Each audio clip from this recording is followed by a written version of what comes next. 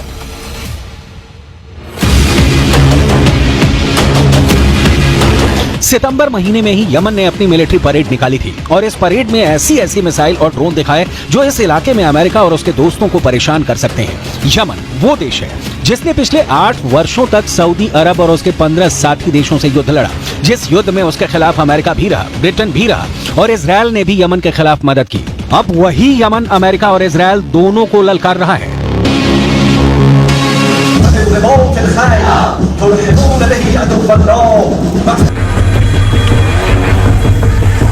युद्ध की ऐसी ललकार, ऐसा गुस्सा, आप इस इलाके को पश्चिम एशिया कहकर बुलाइए, इसे खाड़ी कहिए या फिर मिडिल ईस्ट, नाम कितने भी हों, लेकिन इस वक्त यूक्रेन के बाद दुनिया का सबसे खतरनाक इलाका कोई है तो वो यही जमीन है। पिछले 4 दशकों से यह इलाका युद्ध देख रहा है। यमन के इस मिसाइल का नाम है तूफान, जो 1000 किलोमीटर की रेंज तक मार कर सकती है। इस मिसाइल से यमन ने सऊदी अरब को कई बार डराया है। इजरायल को भी लगता है कि यमन को ऐसे और हथियार मिल सकते हैं और फिर वो उसके लिए खतरा बन जाएंगे। ईरान भी यही डर फैलाना चाहता है। जाहिर है कि इजरायल के लिए ये एक नया फ्रंट साबित हो रहा है। अब गाजा के धमाकों ने हिजबुल्लाह के साथ ईरान को युद्ध में कूदने के लिए तैयार कर दिया है। इसलिए इजरायल और अमेरिका के खिलाफ उसका युद्ध किसी भी वक्त शुरू हो सकता है।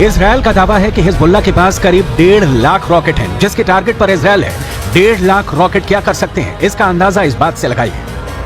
7 अक्टूबर को हमास ने इजराइल पर एक साथ 5000 रॉकेट दागे, जिसकी वजह से इजराइल का आयरन डोम भी पूरी तरह से नाकाम हो गया। सवाल यह है कि अगर ईरान इजराइल पर हमला करता है तो फिर क्या होगा। ऐसे हालात में अमेरिका क्या करेगा, क्योंकि ईरान के आसपास अमेरिका के इतने मिलिट्री अड्डे हैं जहां से ईरान के खिलाफ हमले लॉन्च किए जा सकते हैं। इसलिए कोई शक नहीं कि गाजा में युद्ध के साथ साथ अब इजरायल से पहले उसने अमेरिका के फौजी अड्डों को अपने टारगेट पर ले लिया है। ईरान के आसपास अमेरिकी सेना के कई मिलिट्री बेस हैं और इनमें कुल 40,000 से ज्यादा अमेरिकी सैनिक तैनात हैं। इसमें कुवैत में 10 सैन्य अड्डे हैं और यहाँ अमेरिका के 13,000 से ज्यादा सैनिक हैं। बहरीन में अमेरिका ने 12 अड्डे बनाए हैं और यहाँ उसके 3,700 से ज्यादा फौजी तैनात हैं। सऊदी अरब में अमेरिका के 10 मिलिट्री बेस हैं, यहाँ 3,000 अमेरिकी सैनिक तैनात हैं। ओमान में अमेरिका के 6 अड्डे हैं, यहाँ उसके 600 सैनिक तैनात हैं। संयुक्त अरब अमीरात में अमेरिका के 3 अड्डे हैं और यहाँ उसके 5,000 सैनिक तैनात हैं।